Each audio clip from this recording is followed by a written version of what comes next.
Hello guys and welcome to Spa for an absolutely cracking race as part of Formula Racing League's Taco Tuesdays Championship. Now qualifying for me went well, but I took a bit too much curb through the bus stop chicane and I lost a couple of attempts coming out of the final corner, and that meant I'd be starting the race in second place behind Michael Races, who is someone I'm pretty closely matched to, and we always have a good race against each other.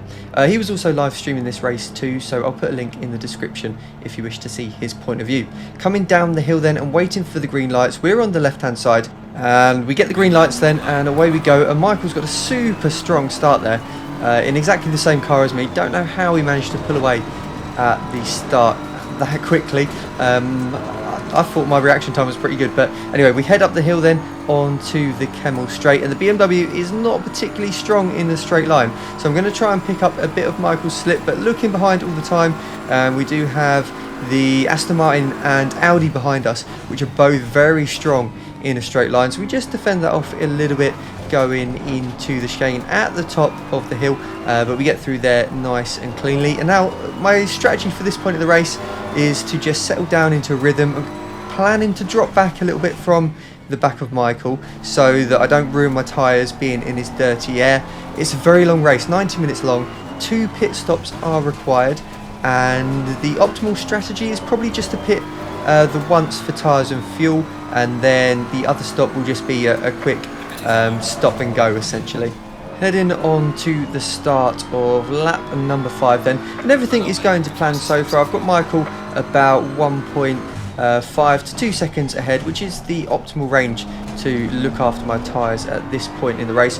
And as we come down the hill, we can see there are 2 cars up ahead, Johnny Mix and Marty RR226, and it looks like Johnny Mix has let Michael through there, but unfortunately I catch him right on the racing line at half speed in the middle of Eau Rouge. I have to take avoiding action and cut the chicane, but Ams has managed to benefit from that massively, and he hasn't had to lift off at all. And as we go along the Kemmel Straight, he's got massive overspeed on me and he just breezes past in a straight line, so that has dropped me down to 3rd place.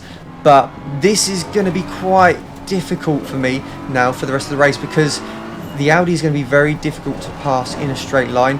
The BMW is good in the corners in braking zones, but it's very, very difficult to get into an overtaking opportunity. So we see we got ART Connor behind us as well in the Aston Martin, looking very lively too. So like I said a second ago, in the BMW I was able to close up really close in the braking zones and corners to Ams up ahead, but as soon as we exited the corners and we're on a straight, Ams would just pull away and I wasn't able to get anywhere near putting the car in a position for an overtake, and this was quite frustrating, and I started just making a few little mistakes, and Connor was right behind the whole time as well, so as soon as I would make a bit of an error, he'd be waiting there to pounce. As you see here, he's had a good exit out of the bus stop chicane as we cross the lap to complete lap number 7, and he's right on the outside. We're going to have to go defensive into La Source, just planting it on the apex to get the best line out of the corner, and he's just going to have to sit behind me here. There's no point trying to go side by side into Eau Rouge, and he knows that, so he's just going to tuck in, and you'll see he does something very clever here. He just comes off the throttle a little bit, because you want to time the exact moment you catch up with the car in front at the top of the hill through Radion, so that you can essentially get that slipstream overspeed at the right point. If you catch them too early, then you don't really have a chance. But unfortunately, I think he's had to maybe lift off through Eau Rouge because of the dirty air potentially. But while this battling is going on, Michael Races now has a lead of 6.5 seconds, and there's still 1 hour and 13 minutes left to go. So if I have any chance of winning this race, I need to do something special pretty soon. So it didn't take too long to catch back up to Ams in that Audi, and again you'll see just how much time I can gain on him through the braking zone into the bus stop chicane. But then as soon as we come out of the final corner, he'll just start pulling away, and this has given me a slight bit of breathing room to Connor behind, just where we've had that bigger gap. And I've actually gained a bit of time on Michael over the last lap or so as well, bringing the gap down to under 6 seconds now. But again, you'll see coming out of the source, I do get a little bit of wheel spin through there, but the Audi ahead is just able to pull away once again, and I just can't get myself in a position to get past him. So as we got deeper into the stint, I think Am started struggling with his tyres a little bit, and I was starting to be backed into Connor now as I run a little bit deep into the bus stop chicane, and that's going to put him really close behind. So yeah, it's really frustrating because I know I've got the pace in the car, but I just can't get the car in a position to overtake, and now I'm having to go defensive into turn 1. That's going to compromise the exit as we head down the hill then, and it looks like Connor's in quite a strong position as we head towards Eau Rouge. Michael Races has now built up a lead of 9 seconds over where I currently am, so that is again quite frustrating. And onto the Kemmel Straight then, and it looks like Connor's picking up a very strong slipstream here, and we're going to have to move over to the right hand side to go defensive. And towards the end of the straight then, he's very late on the brakes, puts it round the outside, and I take a little bit too much curb there, and I just get a little snag of oversteer, and he's right on the outside, and he just manages to get that move done. So very good pass from Connor, but this is super frustrating for me. I'm down to 4th place now. I know I've got more pace than the 2 cars in front, but there's just nothing I can do with it. I just can't get the car into a position to get past, and it's just, yeah, I can see all chances of a victory just falling away now. Michael is 10.5 seconds up the road, so I'm going to need a bit of a miracle. There is an hour left to go in the race though, so I'm just going to get my head down and just try to make the best of whatever I can from this race. On the following lap though, as we head up through Radion, it looks like Am's had a spin. I don't know whether maybe he was suffering with his tyres and lost the rear of the car, or hit the curb funny, but it looks like he might well be out of the race. I think he hit the wall there as well, so that could be quite a significant amount of damage. But this has released Connor up ahead, who I think has his tyres in a slightly better position, and his pace was a little bit better. I did think about maybe pitting early and trying to do a really long stint on a fresh set of tyres, but the problem with that is if I come out behind traffic, then I'm in potentially an even worse situation behind cars that again I might not be able to get past, and who are really quite a bit off the pace. So at the moment I think the best strategy is just to stick with Connor and pit around about halfway into the race. So eventually I did come and stop on lap number 18 with 48 minutes left to go. It's a bit of a tricky pit entry here at Spa, and you just need to make sure that you get the car slowed down in time for the line, and then it is an extremely long pit lane. It's essentially 2 pit lanes, one after the other, but we managed to get into the pit box without any trouble, and away we go, releasing the pit limiter at the end of the pit lane. And the pit exit is also a little bit tricky here, just having to shift down into 2nd gear, and making sure we don't end up spinning on the cold tyres. And then as I was getting these tyres up to temperature, by around halfway through the lap, I've suddenly got the number 25 Ferrari, I'm sorry I can't pronounce your name, right up behind me. So I don't know if he might be on a different strategy. Potentially he's going for 2 new sets of tyres in the race, so maybe he's already pitted and he's on some new rubber, and his tyres are well up to temperature, but he's all over the back of me. I'm going to have to go very defensive into the bus stop chicane then, and end up running just a little bit deep, and that's going to compromise the exit as I head on to the start finish straight. The Ferrari moving over to the left hand side. It's a very fast car in a straight line, is that Ferrari. So I'm going to have to go into La Source very defensively on the inside, then planting the car on the apex, and the Ferrari's trying to get a bit of a switcheroo done, but doesn't have the acceleration as we head down the hill. He is going to be very close at the end of the Kemmel Straight though, and we can see Connor's just coming out of the pits there in the Aston Martin. I take a little bit too much curb on the inside, have to take to the runoff. There's a spinner up ahead as well, get a bit distracted by that. That's given the Ferrari a really good chance to get past here. He's faster in a straight line, and he's going to be ahead of us as we go down into the braking zone, but I do have the inside line for the corner, and I'm able to defend better than I was earlier in the race against Connor, and managed to keep hold of that position. So now we can have a look at the timings.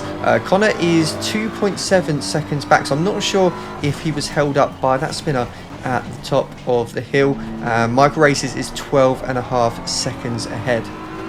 Now 12.5 seconds is a pretty big gap in any race, but over the next couple of laps I've managed to bring that gap down to under 9 seconds, so I'd been about a second a lap faster than Michael each lap. And now I wasn't lapping any faster than Michael was in his first stint, I was lapping about the same, so this told me Michael potentially had some sort of problem and was having to nurse it until the end of the race. We're just catching up to the back of Ben Milden there as he enters the pit lane to do his first stop, I believe. So that puts us back into second with Michael just ahead. And as we cross the line then, we're 8.5 seconds behind. 35 minutes left in this race. But like I said, I was lapping almost a second a lap faster and definitely in with a chance of catching him before the end of the race. Heading on to lap number 33 then, and I've managed to bring the gap down to 2 seconds to Michael up in front. In that red BMW, you can see him just ahead. We've got a back marker here to overlap. Is he going to let us pass? He moves over to the right hand side, but doesn't come off the throttle. This is going to be quite tricky. I'm going to have to lift as we go through our Rouge then, and it slows me down quite a lot through the top of Radion. That's going to hurt my charge to Michael a little bit. You can see him gaining time now all down the straight, back up to 2.3 the gap, but I'm definitely going to be in with a chance by the end of the race. The speed I've been catching him at has slowed a little bit. The rear tyres just starting to go off. You can see the pressures down to 27.0 and 27.1, and the fronts are not looking particularly great either. I think the temperatures have cooled down. Yeah, it's 4:50 in the afternoon now, so I didn't really think that through when I planned my tyre pressures for the pit stop.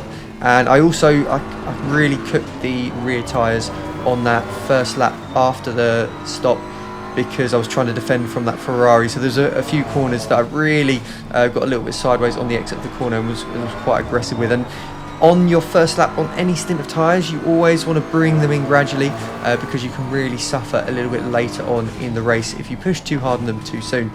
Coming across the line then to begin the penultimate lap of the race. Just 4.5 minutes left to go, so there will only be 2 laps left. We have got the gap down to 0.7 now on Michael, so we're going to have to absolutely go for it this lap, see if we can get ourselves in a position for the overtake, and we will both have to stop at the end of this lap as well. And I don't need any fuel on board either. Flat through. Oh no, I'm having to take a little lift there. Got a bit distracted just trying to sort out the fuel load, and that's going to cost me a little bit. I probably should have been a bit more focused on the race ahead, but following Michael very closely through the rest of this lap then, just hoping that he might make a mistake and give me a chance to get past and onto the back straight then. And we're not going to be close enough to do anything into the bus stop chicane, so we're both going to head into the pit lane on this lap as we get through there nice and cleanly. I'm going to accelerate as close as I can to the pit entry line, and I'm just 0.1 seconds behind as we head up the pit lane then. We both cross the line here then to begin the final lap of the race, so this is a great moment to say don't forget to subscribe to the channel if you haven't already, and if you've enjoyed this race then give the video a thumbs up. So heading up towards the end of the Formula 1 pit lane.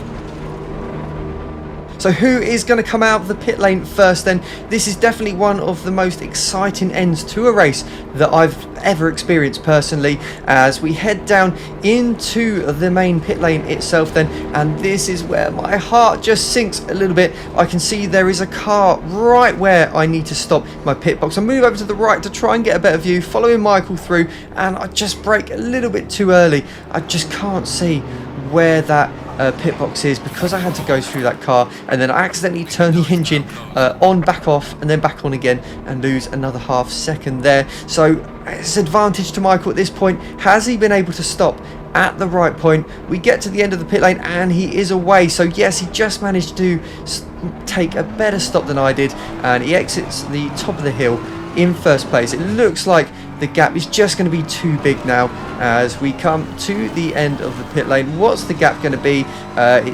It's about 3 seconds, so Very, very unfortunate. Looks like we're around about 9 seconds ahead of Connor in third place, so looks like it's going to be a good finish for him on the podium, but nothing I can do to close that 3-second gap up to Michael now with this just last lap remaining.